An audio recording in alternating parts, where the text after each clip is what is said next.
आम आदमी पार्टी के गुजरात के प्रभारी श्री गोपाल राय जी, ईशुदान भाई गढ़वी,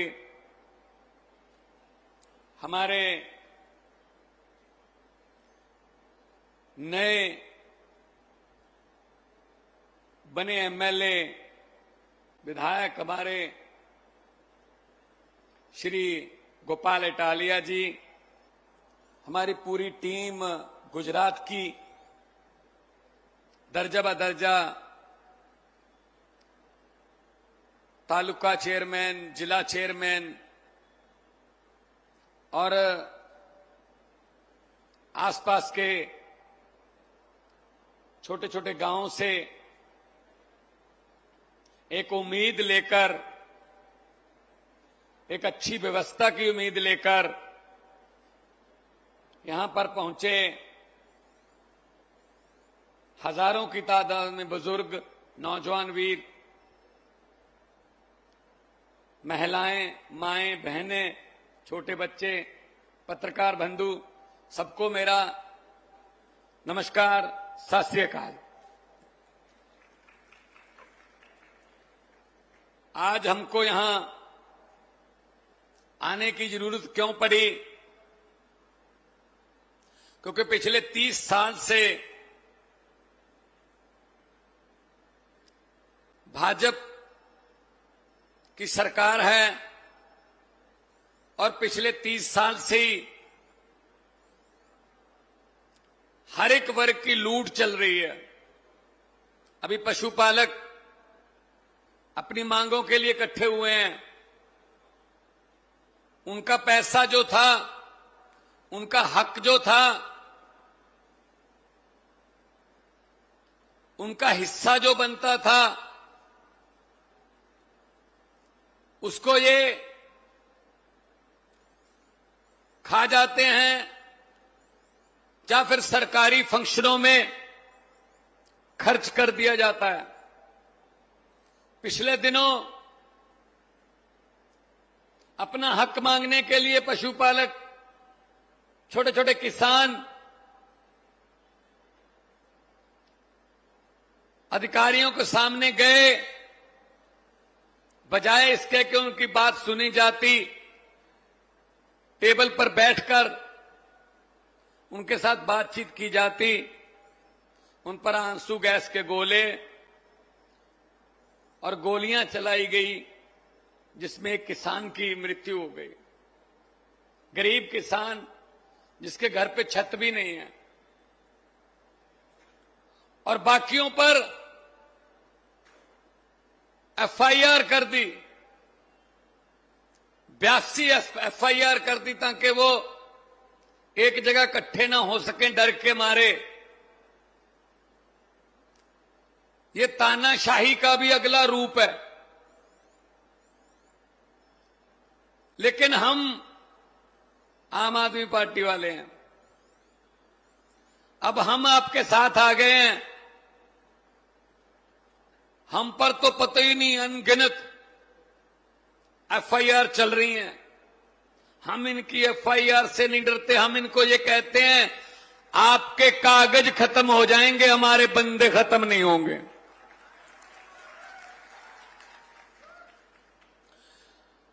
दुख की बात यह है कि पिछले 30 साल से यहां कोई विपक्ष नहीं है, अपोजिशन नहीं है। कांग्रेस विपक्ष नहीं है। कांग्रेस तो मिली हुई है उनके साथ। अगर कांग्रेस विपक्ष होती तो कांग्रेस यहां पे आपके साथ आके खड़ी हो जाती, हमको दिल्ली से, पंजाब से आने की जरूरत न पड़ती। कांग्रेस इनके साथ मिली हुई है, इसीलिए 30 साल से काम चल रहा है। जनता भाजपा को वोट देने के लिए बिल्कुल भी तैयार नहीं है, लेकिन उनके पास कोई और रास्ता नहीं है। कांग्रेस वाले खुद भी कह देते हैं, इन्हीं को डाल दो। किसको डालें फिर? अब तीसरा रास्ता खुला है। बिस्वादर से तीसरा रास्ता गोपाल इटालिया ने खोला है। हम खेतों वाले हैं, पहले कोई आदमी अपने पांव के निशान बनाता है, फिर उन्हीं पांव के निशान पे कुछ और आदमी चलते हैं, फिर छोटी सी पगडंडी बनती है, उसके बाद पही बोलते हैं पंजाबी में, वो बनती है, फिर बड़ा पहा बनता है, फिर सड़क बनती है, फिर जीटी रोड बनती है। अभी गुजरात में पगडंडी तक तो पहुंच गए हैं, बस 2 स्टेप और हैं, पही पहा, उसके बाद जीटी रोड आपकी सरकार गुजरात में। थोड़ा धैर्य रखिए, पंजाब में भी ऐसा ही था, पंजाब में भी ऐसा ही था। 2 पार्टियां थी, दोनों आपस में मिली हुई थी। 5 साल तुम, 5 साल मैं आ गया, मैं तुमको कुछ नहीं कहूंगा, तुम आगे, तुम मुझको कुछ मत कहना, ये चल रहा था। गुजरात में तो ये भी नहीं चल रहा, गुजरात में तो सीधे ही है, हम दोनों ही आ गए, किसी को कुछ नहीं कहेंगे। तो दूध पाल, जो पशु पालते हैं, दूध के किसान, उनका 18% से काट के 9% पे ले आए, और काटेंगे। अगर आपने कुर्बानियां ना दी, अगर आपने आंदोलन ना किया, हमारा इतना भर खबर आने से कि अरविंद केजरीवाल आ रहा है, इतना भर खबर आने से आधे से ज्यादा पैसे देने के लिए मान चुके हैं कि यार वो आ रहा है, यार दे दो यार कुछ, वरना दिल्ली में उन्होंने कर ही लिया था काम। दिल्ली में भी हमने छोटे से आंदोलन से शुरू किया था, और हमको मजाक करते थे ये भाजपा वाले, कांग्रेस वाले, सड़कों पर कानून नहीं बनते, सड़कों पर बैठकर हक नहीं मिलते, चुनाव लड़िए, जीत कर आइए। भाई साहब, हमें मजबूर कर दिया इन्होंने। मैं बहुत बड़ा कलाकार था, मैं तो बॉम्बे फिल्म इंडस्ट्री में लफ्टर चैलेंज में काम करता था, फिल्मों में, पंजाबी फिल्मों में काम करता था। अरविंद केजरीवाल जी इनकम टैक्स के कमिश्नर थे, कोई पत्रकार था, कोई वकील था, कोई आईएएस की पढ़ाई कर रहा था। हम सब लोग इकट्ठे हो गए, इनको पता था नए लोग हैं, इनको कौन सा इलेक्शन लड़ना आएगा, कौन इनको वोट डालेगा। भाई साहब, हमने छोटी सी पार्टी बना ली, चुनाव चिन्ह झाड़ू मिल गया, ऐसी सफाई की भाई साहब, अब हम इनको कहते हैं चुनाव लड़िए, जीत के आइए, चुनाव लड़िए। पंजाब में 117 में से 92 सीटें आम आदमी पार्टी के पास हैं, 117 में से 92, और काम करने का जुनून था हमें। आज पंजाब में खेतों की बिजली, जो किसान की बिजली है धान के लिए, वो बिल्कुल फ्री है। घर की बिजली 300 यूनिट पर मंथ फ्री है, 2 महीने बाद बिल आता है। 88%, 88% घरों को बिजली का बिल 0 आता है पंजाब में। और जितनी देर अरविंद केजरीवाल 10 साल दिल्ली के मुख्यमंत्री रहे, पूरी दिल्ली को बिजली का बिल 0 आता रहा। अभी ये आए हैं, ये भी आए हैं, साथ में बिल भी लाए हैं। या ये अकेले नहीं आते, ये बिल भी लाते हैं, साथ में अडानी भी आता है, साथ में 2-4 और बड़े बड़े आते हैं, अकेले नहीं आते, ये पूरा गैंग है, ये पूरा गैंग आता है। ये मुझे पता चला सीआर पाटिल यहां पे वो कर रहे हैं, सीआर पाटिल हैं। भाई साहब बताइए, सीआर पाटिल देश के जल शक्ति मंत्री हैं। पंजाब और हरियाणा का पानी का झगड़ा चल रहा है, वो पानी के झगड़े में भी बैठे होते हैं, यहां दूध के झगड़े में भी बैठे होते हैं। वो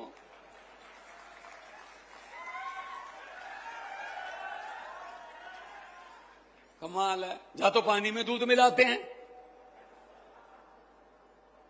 अभी पिछले दिनों मीटिंग हुई हमारी, SYL का सतलुज यमुना लिंक नहर का झगड़ा चल रहा है, पुराना चल रहा है वो।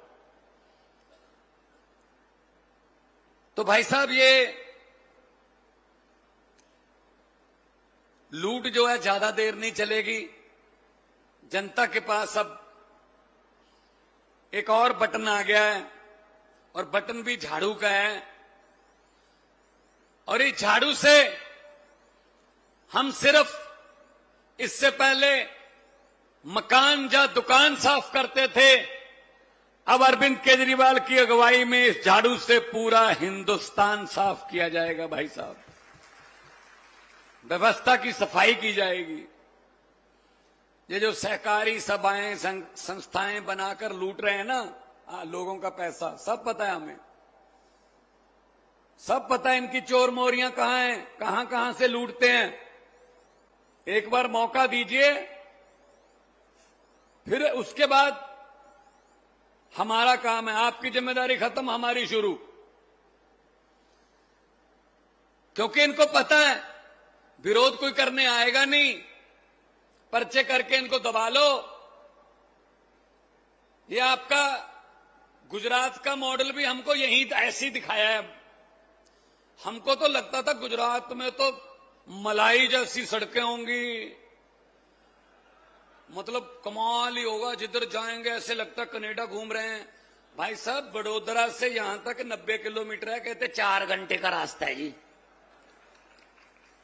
मैंने कहा सड़क नहीं है, कहते सड़क है लेकिन गड्ढे हैं। मैंने कहा सीधा कहो ना, गड्ढों में सड़क है। सड़क में गड्ढे देखे हैं, गड्ढों में सड़कें पहली बार देखी हैं गुजरात में। ये ऊपर ऊपर से रंग करके दिखाते हैं बिल्डिंगें, अंदर बुरा हाल है भाई साहब। हम स्प्रे करते हैं,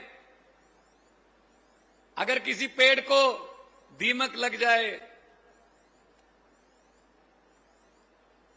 उसके पत्तों पर स्प्रे करके कोई फायदा नहीं, उसकी जड़ों में स्प्रे करनी पड़ती है। भाई साहब, ये पत्तों पर स्प्रे करके हमें दिखा देते हैं, पत्ते सब देखो कितने पत्तों पर स्प्रे कर दिए, लेकिन जड़ें खुद खा रहे हैं। ये जड़ें खुद खा रहे हैं, जड़ों में बैठे हैं। किसी को बोलने नहीं देते पार्लियामेंट में। देखिए पार्लियामेंट का हाल, जहां आपके क्वेश्चन उठने हैं, जहां आपके मुद्दे उठने हैं, पार्लियामेंट शुरू की और खुद इंग्लैंड चले गए मोदी जी। और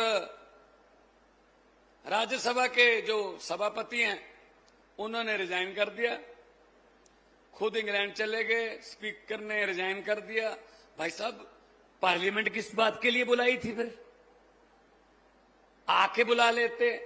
अभी एक देश तो जाते नहीं है ना, अभी इंग्लैंड से मालदीव जाएंगे, उधर से अगर कोई और देश पसंद आ गया वहां उतार लेंगे जहाज। जहां 140 करोड़ जनता रहती है, जहां लोगों को गोलियां लग रही हैं पुलिस की, जहां आंसू गैस के गोले चल रहे हैं, वहां नहीं रहते, पता नहीं कहां कहां रहते हैं। कोई बात नहीं, थोड़ी देर रह गई, वहीं रह लेना फिर। समस्या के पास रहो। वो पंजाबी में कहावत है, कबूतर की आंखें बंद करने से बिल्ली नहीं भागती, समस्याओं से आंखें बंद करने से समस्या में भागती नहीं है, मुश्किलें भागती नहीं है। हल करना पड़ेगा उनका। हल करने के लिए हम आपके साथ खड़े हैं।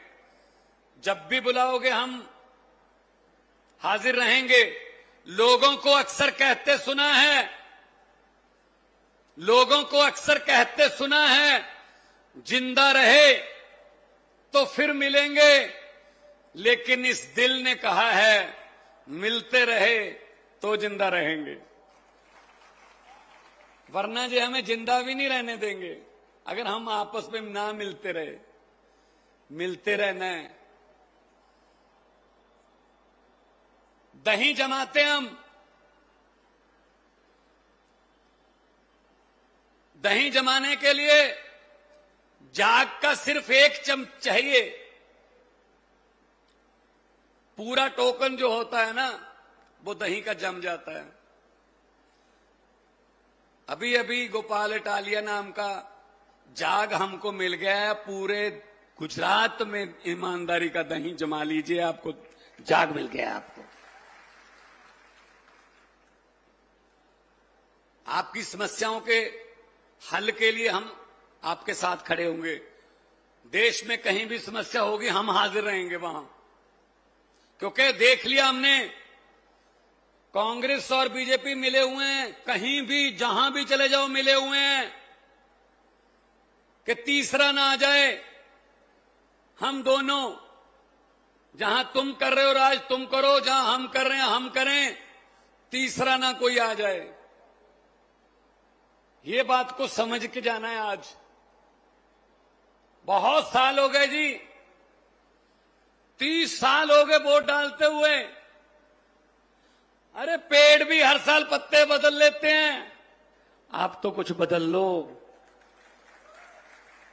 कुछ तो बदल लो। बटन बदल के देख लो, एक बार बटन बदल के देख लो, किस्मत बदल जाएगी। पंजाब वालों ने बटन बदल लिया, किस्मत बदल गई। 55,000 सरकारी नौकरी देके आपके सामने खड़ा हूं। पंजाब में 55,000, 1 रुपया भी किसी की रिश्वत नहीं ली। एक एमएलए या एक मंत्री की कोई सिफारिश नहीं चली। मेरिट आई, घर पे चिट्ठी आती है सरकार की कि आ जाइए, आपकी कुर्सी आपका इंतजार कर रही है, आप ये कुर्सी को डिजर्व कर। 55,000 काम करने हो तो नीयत साफ चाहिए। अभी 10 लाख का फैमिली पैकेज जीवन बीमा हम देके अभी पास किया है विधानसभा में 4-5 दिन पहले। कोई भी फार्म भरने की जरूरत नहीं है, कुछ नहीं करने की जरूरत। भगवान ना करे कोई बीमारी घर पे आ जाए, कार्ड बन जाएगा आपका। अगर नहीं भी बना, सीधा अस्पताल चले जाओ, प्राइवेट अस्पताल भी हैं 555, उनको 1000 से ज्यादा कर देंगे 2 महीने में। और सरकारी तो सारे ही हैं, जाइए इलाज करवाइए, वोटर कार्ड या आधार कार्ड दिखा दीजिए, इलाज करवा के वापस घर आ जाइए। बाकी हिसाब किताब सरकार करेगी अस्पताल के साथ। 10 लाख का 10 लाख तक का ये होते काम, ये होती है सहूलतें।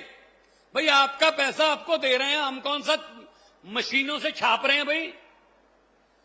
पब्लिक टैक्स दे रही है और टैक्स का पैसा सरकार वापस दे रही है स्कूलों के रूप में। अच्छे स्कूल बनाने चाहिए, पंजाब में बन गए, दिल्ली में बन गए। सड़कों के रूप में आम आदमी क्लिनिक बन गए, पंजाब में 800 से ज्यादा हैं, दिल्ली में बहुत ज्यादा हैं। बिजली के रूप में, इंफ्रास्ट्रक्चर के रूप में ग्राउंड बना रहे हैं, हर गांव में ग्राउंड बना रहे हैं, हर गांव में ग्राउंड बना रहे हैं खेलने के लिए, ताकि बच्चे आगे जाएं। ये होते हैं काम। आप सोचते होंगे हम कब टैक्स देते हैं? टैक्स तो बड़े देते हैं, बड़ों का तो माफ हो जाता है पैसा, टैक्स तो हम ही देते हैं। सुबह जगते हो, माचिस की तीली जलाते हो चाय बनाने के लिए, माचिस की तीली जलाई, टैक्स शुरू। माचिस लेने जाओगे बाजार में, माचिस पे टैक्स है। अगर गैस सिलेंडर है, जैसे ही लाइटर दबाया टैक्स शुरू, सिलेंडर पे टैक्स है। उसके बाद उसमें पत्ती डाली, टैक्स है। उसमें चीनी डाली, टैक्स है। दूध डाला, टैक्स है। उसके बाद खाना बनाने लगे, हर किस्म के खाने पे टैक्स है। उसके बाद आपने रिश्तेदारी में जाने के लिए फोन किया, टैक्स है। वहां जाने के लिए मोटरसाइकिल स्टार्ट किया, टैक्स है तेल पे। आते हुए सब्जी ले आए घर बाजार से, टैक्स है। शाम को खाना खाया, टैक्स है। उसके बाद आपने सोचा अभी सोते हैं, अभी कोई टैक्स नहीं है। क्यों नहीं है भाई? ऊपर पंखा चल रहा है, टैक्स है, पूरी रात चलेगा, टैक्स है। 24 घंटे सोते हुए भी टैक्स दे रहे हो भाई साहब। टैक्स ही हम दे रहे हैं, उनका तो माफ कर देते हैं, ये उनके तो कर्जे माफ कर देते हैं। तो इसलिए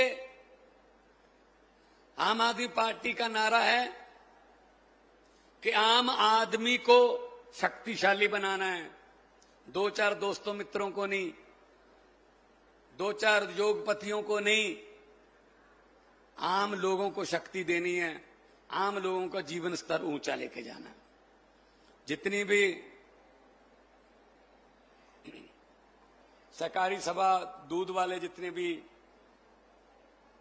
विक्रेता हैं, उन्होंने हमारा मान सम्मान किया, आभार व्यक्त किया, उनका बहुत बहुत धन्यवाद। दोनों हाथ ऊपर उठाकर 2 नारे लगा दीजिए, इनकलाब। थोड़ा सा और वॉल्यूम करिए, थोड़ा पता तो चले कि कुछ हो रहा है, क्योंकि यहां भाजपा वाले भी आए होंगे, 5-7-10 तो आए ही होंगे बेचारे। उनको भेजते हैं, उनके आका भेजते हैं उनको कि देख के आना कितना कट था। चलो कट तो बता देंगे, फिर देख के आना भगवंत मान और केजरीवाल ने क्या कहा, चलो ये भी बता देंगे। फिर पूछेंगे नारे कितनी जोर से लग रहे थे। कम से कम ये बात तो फिर वो कहना कि सर ये बात तो मत पूछो, ये नारे तो आपके घर पे भी सुन रहे होंगे, आप पास ही तो बैठे थे, रैली के पास ही तो बैठे थे। तो थोड़ा वॉल्यूम ऊपर उठाइए, इनकलाब, इनकलाब, भारत माता की, बोले सोनिहाल। बहुत बहुत धन्यवाद। जिंदाबाद रहो, आबाद रहो। बहुत बहुत मेहरबानी, बहुत बहुत शुक्रिया आपका। खूब खूब आभार भगवत मान साहब। मित्रों, આપણે કાર્યક્રમને આગળ વધારીએ। અરવિંદજીની આપણે ખૂબ રાહ જોઈ રહ્યા છીએ। તમને ત્યાં ગરમી થતી હશે, સહજ છે, પણ જ્યારે અશોકભાઈને પણ પીડા થઈ હશે ને, એમનો જીવ ગયો હશે, તો એમનો આત્મા, એમને પીડા તો સહન કરીએ છે ને, તો એમની પીડા જેટલી મોટી પીડા આપણી તો નથી। અને આપણી પીડામાં જ્યારે સહભાગી થવા માટે દિલ્હીથી અહીંયા આપણી વચ્ચે આવ્યા છે, તો એમનું આદર સત્કાર કરવું એ આપણી સૌની ફરજ છે। આજે જ્યારે માનનીય અરવિંદજી અહીંયા પધાર્યા છે, ત્યારે ધી ઉમેદપુર દૂધ ઉત્પાદક સહકારી મંડળી લિમિટેડ, લાલપુર દૂધ ઉત્પાદક સહકારી મંડળી લિમિટેડ, ધી ટીંટીસર સજાપુર દૂધ ઉત્પાદક મંડળી લિમિટેડ, પછી ધી હફસાબાદ દૂધ ઉત્પાદક સહકારી મંડળી લિમિટેડ, આ ઉપરાંત ધી સાયરા દૂધ ઉત્પાદક સહકારી મંડળી લિમિટેડ, આ તમામ આગેવાન મિત્રોએ પોતાના લેટર પેડ ઉપર અરવિંદજીનો ખૂબ ખૂબ આભાર વ્યક્ત કર્યો છે કે ગુજરાતના ખેડૂતો, ગુજરાતના પશુપાલકોની પીડામાં આપ સહભાગી થયા છો। અમે આપનો હૃદયપૂર્વક આભાર માનીએ છીએ। મિત્રો, વાતને આગળ વધારીએ। જેમના માર્ગદર્શનથી આપણે સૌ અહીંયા ભેગા થયા છીએ, એવા અરવિંદજી માટે જોરદાર તાળીઓ થઈ જાય અને એમને વિનંતી કરીએ કે આપણું માર્ગદર્શન કરે આમ આદમી પાર્ટીના રાષ્ટ્રીય સંયોજક અરવિંદ કેજરીવાલજી। જોરદાર તાળીઓ થઈ જાય।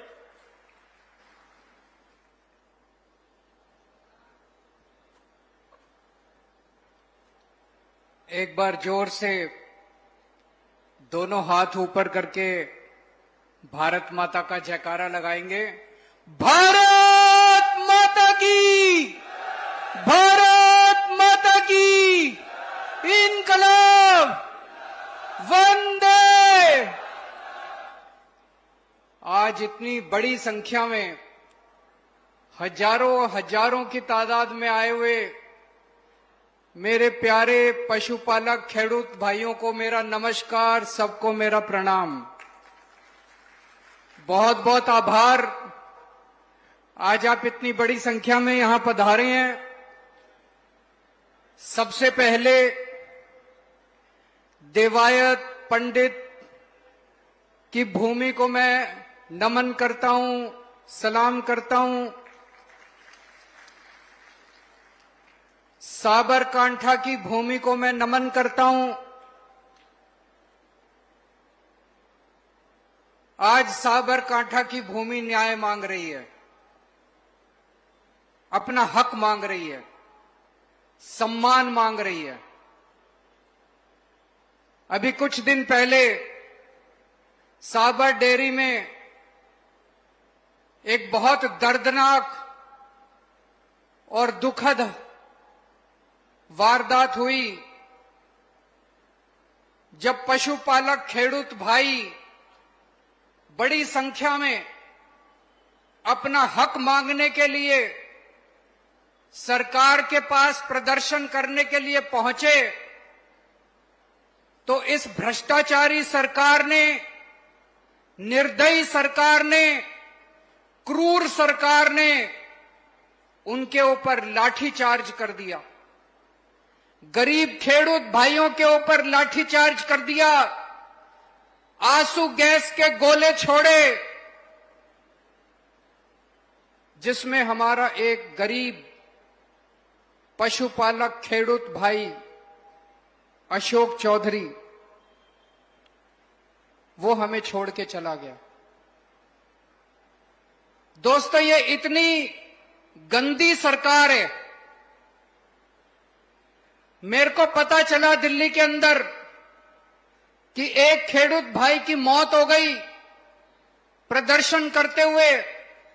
मैंने भगवंत मान साहब से बात की। भगवंत मान किसान के बेटे हैं, इनकी भी खेती की जमीन है पंजाब में, आज भी इनका परिवार खेती करता है। पंजाब में हमारी सरकार खेडूत भाइयों के लिए खूब काम कर रही है। हम तुरंत टिकट कटा के आप लोगों के बीच में आज आप लोगों से मिलने के लिए आए हैं, बात करने के लिए आए हैं। पशुपालक खेडूत भाई क्यों इकट्ठे हुए? उनकी क्या मांग थी? उनकी मांग थी कि साल के अंत में जो बोनस या नफा दिया जाता है, नफा बोलते हैं उसको, नफा दिया जाता है, बोनस दिया जाता है, वो उनको जायज हक दिया जाए। हर साल जून के महीने में गरीब खेडूत भाइयों को उनका नफा, उनका बोनस, उनका कमीशन दिया जाता है। इस बार जून के महीने में गुजरात सरकार ने 9.5% नफा डिक्लेयर किया। 9.5 दिया नहीं अभी तक, गलत तो नहीं कह रहा, अभी तक दिया नहीं है एक पैसा भी। 9.5% जून के महीने में उन्होंने डिक्लेयर किया। हर साल जून के महीने में पूरा पैसा आ जाता है खाते में। खेडूत भाई बेचारा गरीब आदमी है, उसे बीज खरीदना है, उसे खाद खरीदनी है, उसे अपने बच्चों की फीस देनी है, उसे घर का गुजारा करना है। जब जून के महीने में उनको अपना पैसा नहीं मिला, 9.5% में पूछ रहा था, मैं देख रहा था, सन 2020-21 वाले साल में 16% नफा मिला, 21-22 में 17% नफा मिला, 22-23 में 16.5% नफा मिला, 23-24 में 17% नफा मिला, इस साल 9.5% नफा मिला। कहां गया सारा पैसा? कहां गया सारा पैसा?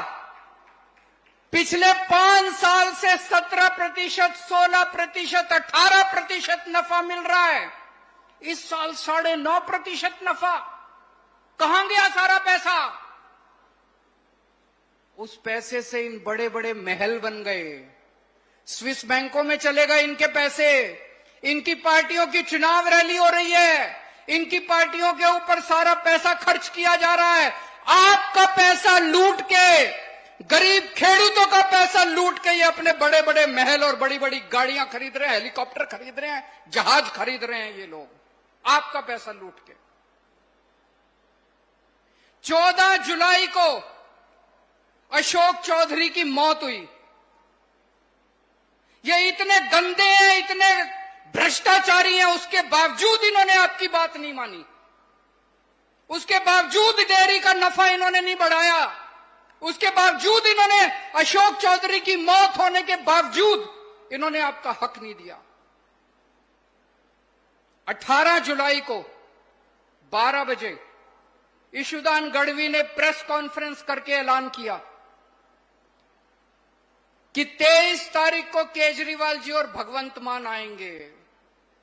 18 जुलाई को 12 बजे ऐलान किया कि 23 जुलाई को केजरीवाल जी और भगवंत मान आएंगे। उसी दिन 3 बजे इन्होंने ऐलान कर दिया कि हम 17.5% बोनस देंगे। अभी दिया नहीं है, अभी दिया नहीं है, झूठा ऐलान किया है, झूठा ऐलान किया है इन्होंने, अभी दिया नहीं है, कुछ भी नहीं दिया इन्होंने। आज हम आपके बीच में आए हैं ये कहने के लिए, इन्होंने आपका पैसा चोरी करके अपने बड़े बड़े महल बना लिए, लेकिन आपके सर के ऊपर छत भी नहीं है। ईशुदान गढ़वी मुझे बता रहे थे, अशोक चौधरी जी के घर गए थे, वो बहुत गरीब खेडूत है, उसके घर पे छत भी नहीं है। ऐसे गरीब लोगों का पैसा खा के ये अपनी चुनावी रैलियां कर रहे हैं, महल बना रहे हैं, गाड़ियां खरीद रहे हैं, हेलीकॉप्टर खरीद रहे हैं। पाप लगेगा इन लोगों को, नर्क में जाएंगे ये लोग।